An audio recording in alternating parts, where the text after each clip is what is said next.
Imagine the morning after a threshold is crossed that the American West has spent years dreading. A morning that begins like any other across the desert Southwest, the sun rising over Las Vegas and over Phoenix, and over the many sprawling communities of the region. The millions of people waking and reaching for their coffee and their phones, unaware that something fundamental has changed in the machinery that sustains their lives. For on this particular morning, for the first time in nearly a century, one of the great engines of the West has fallen silent. Hoover Dam, the colossal wall of concrete that holds back Lake Mead and has generated electricity from its waters since the age of its construction, has stopped making power. The reservoir behind it has fallen so low that the water can no longer turn the great turbines buried in the dam, and the steady flow of electricity that has coursed out of Hoover Dam for generations has ceased. This is not the end of the dam itself, not the death of the reservoir, and not yet the failure of the water supply, but it is nonetheless a profound and deeply ominous milestone, the crossing of a line that signals with terrible clarity just how deep the crisis of the Colorado River has truly become. This is the story of exactly what happens the day after Lake Mead stops making power, of what that sudden silence truly means, and of the grave warning it sends to a region that has been living for years on the very edge of its water. To understand the significance of this moment, you first have to understand what Hoover Dam does and why the generation of power is only one of its functions, though a vital one. Hoover Dam is not merely a power plant, but a multi-purpose structure built to store water, to control floods, and to generate electricity all at once. The water of the Colorado River gathers behind it in Lake Mead, the largest reservoir in the United States. And from that reservoir, the dam releases water in a controlled way, both to send it downstream to the cities and farms that depend on it, and to drive the turbines that produce electricity as the water falls through the dam. This electricity has been, for generations, a significant source of power for the region, feeding the grid that lights the homes and runs the businesses of the desert Southwest, a clean and reliable source of hydroelectric energy generated by the falling water. The dam has been, in this sense, both a water machine and a power machine, performing both functions from the same flow of water, and for most of its history, it has done both magnificently. But the generation of power depends on the level of the reservoir, and this is the crux of the matter. Hoover Dam generates electricity by allowing water to fall from the reservoir through intakes and down through the turbines, and this only works as long as the water in Lake Mead stays above the level of those intakes. As the reservoir falls, driven down by the long drought and the chronic overuse of the river, it approaches the level at which the water drops below the point where it can effectively drive the turbines, the level known as minimum power pool. When the reservoir falls to that level, the dam can no longer generate electricity because there is not enough height of water above the turbines to drive them. The day Lake Mead stops making power is the day the reservoir falls to that critical level, the day the water drops too low to turn the turbines, and the great generators of Hoover Dam fall silent. It is important to understand that this level, minimum power pool, is reached before the even lower level of dead pool, at which the water can no longer pass through the dam at all. So the loss of power is a warning that comes before the ultimate catastrophe, a milestone on the road to dead pool, a sign that the reservoir has fallen dangerously low but has not yet reached the absolute bottom. So what actually happens on the day after this threshold is crossed, the day after Hoover Dam stops making power? The first and most immediate consequence is the loss of the electricity itself, and this is a real and significant blow, though perhaps not in the way that people might first imagine. The power generated by Hoover Dam feeds the grid across the Southwest, supplying electricity to utilities and communities across multiple states, and its loss removes a meaningful source of generation from the regional power supply. This does not mean, however, that the lights go out across the region the moment the dam stops generating, because the electrical grid is a vast and interconnected system, and the power from Hoover Dam, significant as it is, represents a portion of the total supply that can, at least in the near term, be made up from other sources. The utilities that depended on Hoover Dam's power would have to find that electricity elsewhere, buying it from other generators, drawing on other sources, and this would strain the system and raise costs. But it would not, on the first day, plunge the region into darkness.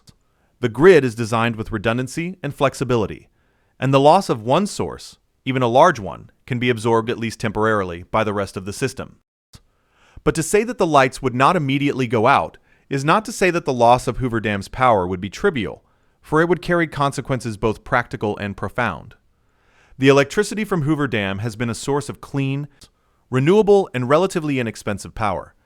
and its loss would force the region to replace it with electricity from other sources, which could be more expensive and, depending on the source, more polluting.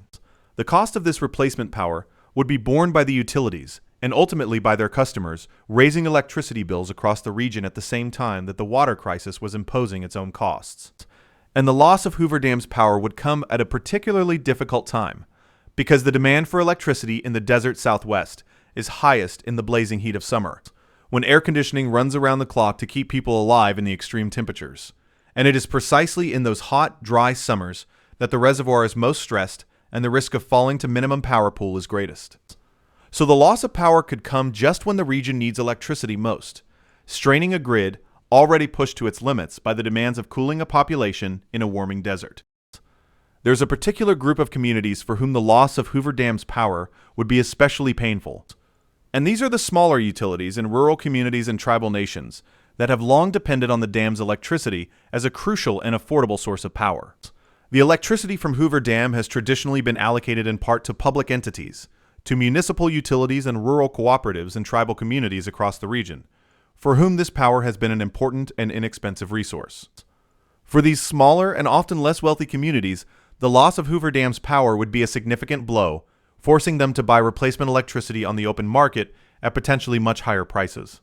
straining their budgets and raising costs for their residents. The larger utilities and the wealthier communities would be better able to absorb the loss, but the smaller and more vulnerable communities would feel it acutely. And this uneven distribution of the pain is an important dimension of what would happen the day after the dam stopped making power. A reminder that the consequences of the crisis often fall hardest on those least able to bear them.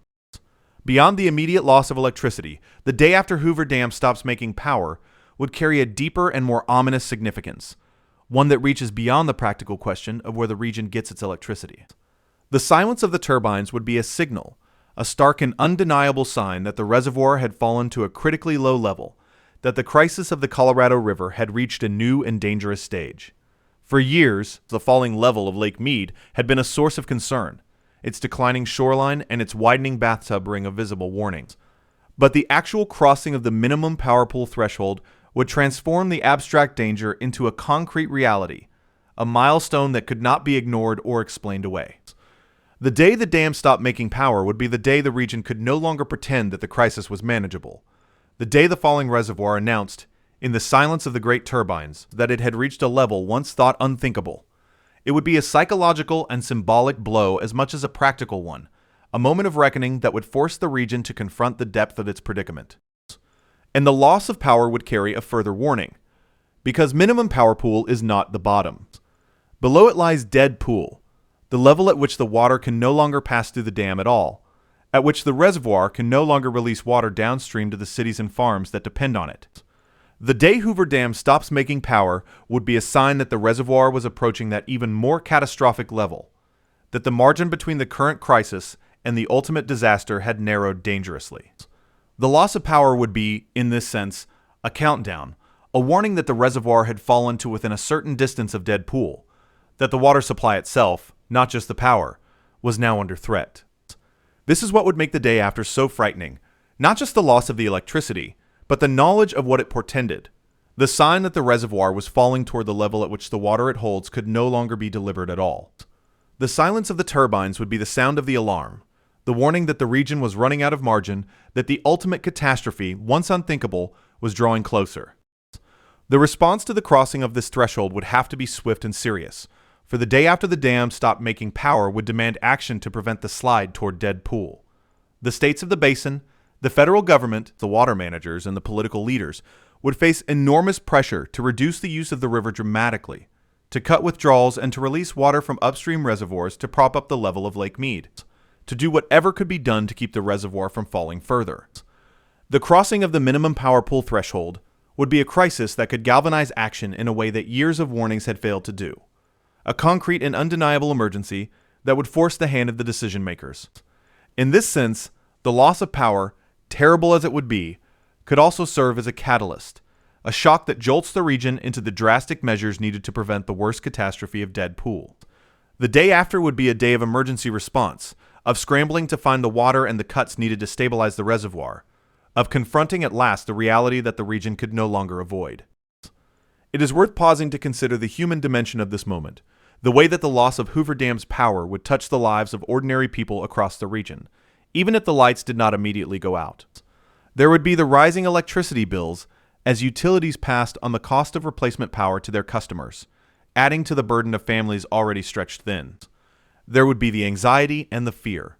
as people came to understand the significance of what had happened, as the news spread that the great dam had fallen silent and that the reservoir had reached a level once thought impossible. There would be the strain on the grid in the heat of summer, the risk of shortages and blackouts as the system struggled to make up for the lost generation at the time of peak demand, the danger to the vulnerable in the extreme heat if the power faltered. And there would be, above all, the dawning realization that the water and the power that the region had always taken for granted were not guaranteed, that the foundation of life in the desert was more fragile than anyone had wanted to believe. The day after would be a day of unease and awakening, a day when the abstract crisis became personal and immediate for millions of people. It is worth understanding, too, how the loss of generating capacity interacts with the changing nature of the region's power grid, because the timing of the loss matters as much as its size. The electricity from Hoover Dam is not just a quantity of power, but a particular kind of power, one that can be dispatched flexibly, ramped up and down to meet demand as it rises and falls through the day. Hydroelectric power from a dam like Hoover can be turned on quickly to help meet peaks in demand, making it especially valuable for balancing the grid, for filling the gaps when demand surges or when other sources fall short. As the region has added more renewable energy like solar power, which generates only when the sun shines and fades in the evening, just as demand remains high, the flexible, dispatchable power from hydroelectric dams has become even more valuable for smoothing out the swings and keeping the grid stable. The loss of Hoover Dam's generation would therefore remove not just a quantity of electricity, but a particularly useful and flexible source, one that helps hold the whole system together. And its absence would be felt most acutely at exactly the moments when the grid is most stressed, in the hot evenings of summer when the solar power fades and the air conditioners still run. This makes the loss of the dam's power more significant than its raw quantity alone would suggest, a blow not just to the supply, but to the stability of the grid. There is a broader lesson in the scenario of Lake Mead stopping its power, one that speaks to the interconnection of water and energy and the vulnerability that comes from depending so heavily on a single stressed resource. The great dams of the West were built to do multiple things at once, to store water and generate power and control floods, and this multiplicity made them enormously valuable. But it also concentrated the region's dependence so that the decline of the reservoirs threatens not one thing, but many at the same time. The loss of power at Hoover Dam is a perfect illustration of this, because it shows how the water crisis and the energy supply are bound together, how the falling of the reservoir threatens both the water and the electricity at once, how a single resource under stress can imperil multiple systems on which the region depends. This interconnection means that the crisis of the Colorado River is not just a water crisis, but an energy crisis as well, and that the solutions must reckon with both, must find ways to secure both the water and the power in a future of growing scarcity. The scenario also reveals the deeper truth that the region has built its life on a resource that is finite and declining, and that the day the dam stops making power would be a manifestation of the fundamental imbalance at the heart of the crisis. The reservoir falls because more water is taken from the river than the river provides, a structural deficit that has been building for decades, hidden by the reserves in the reservoirs until those reserves began to run out. The loss of power is one of the consequences of that imbalance made visible, a sign that the reserves have fallen so low that the dam can no longer perform one of its essential functions. And it is a warning that the imbalance cannot be ignored forever, that the taking of more water than the river provides will eventually catch up with the region, in the loss of power, and if the decline continues, in the loss of the water itself. The day after the dam stops making power would be a day when the consequences of the imbalance could no longer be denied, a day of reckoning with the arithmetic of a river that has been asked to give more than it has. So what happens the day after Lake Mead stops making power? The turbines of Hoover Dam fall silent, and the electricity that has flowed from them for generations ceases, forcing the region to find its power elsewhere, straining the grid, raising costs, and falling hardest on the smaller and more vulnerable communities that have depended on the dam's affordable electricity. The lights do not immediately go out, for the grid can absorb the loss for a time, but the blow is real and the consequences are serious, especially in the heat of summer when the demand for power is greatest. And beyond the practical consequences, the day after, carries a profound and ominous significance. For the silence of the turbines is a warning, a sign that the reservoir has fallen to a critically low level, that the crisis has reached a new and dangerous stage, that the ultimate catastrophe of dead pool is drawing closer. The day after would be a day of emergency response, of scrambling to prevent the further decline of the reservoir, of confronting at last the reality that the region could no longer avoid. And it would be a day of awakening for millions of people to the fragility of the foundation on which their lives are built. The scenario of Lake Mead stopping its power is not a certainty, and it is important to hold it in the right perspective. For the region is fighting hard to prevent the reservoir from falling to the critical levels through emergency cuts and negotiations and the release of water from upstream. And a few better winters have offered some reprieve from the most immediate danger. The day the dam stops making power may never come, if the region succeeds in stabilizing the reservoir and bringing its use of the river into balance with what the river provides. But the possibility is real, and it has been genuinely contemplated, for the reservoir has fallen to within a not-so-distant margin of the minimum power pool level, and a return to severe drought could push it there. The scenario is a warning, a glimpse of a threshold that the region has come frighteningly close to crossing, and understanding what would happen the day after is a way of appreciating the stakes and the urgency of the crisis. A way of grasping just how much depends on the level of a single reservoir in the desert. In the end, the day after Lake Mead stops making power would be a day that the American West has spent years trying to avoid. A day when a threshold long dreaded is finally crossed. When the great turbines of Hoover Dam fall silent for the first time in the better part of a century. It would be a day of practical consequences, of lost electricity and rising costs and strained grids, and a day of deeper significance, of a warning sounded in the silence of the machines, of a reckoning with the fragility of a civilization built in the desert on a river running dry. It would be a milestone on a dangerous road, a sign that the reservoir had fallen to a level once thought impossible, and was approaching a level more catastrophic still. And it would be, above all, a call to action, a shock that could galvanize the region to do at last the hard work of living within the means of its water, before the silence of the turbines gives way to the far greater silence of a reservoir that can no longer deliver its water at all. The day after Lake Mead stops making power would be a day of warning, and whether the region heeds that warning, whether it acts in time to pull the reservoir back from the edge, would determine whether the loss of power remains a milestone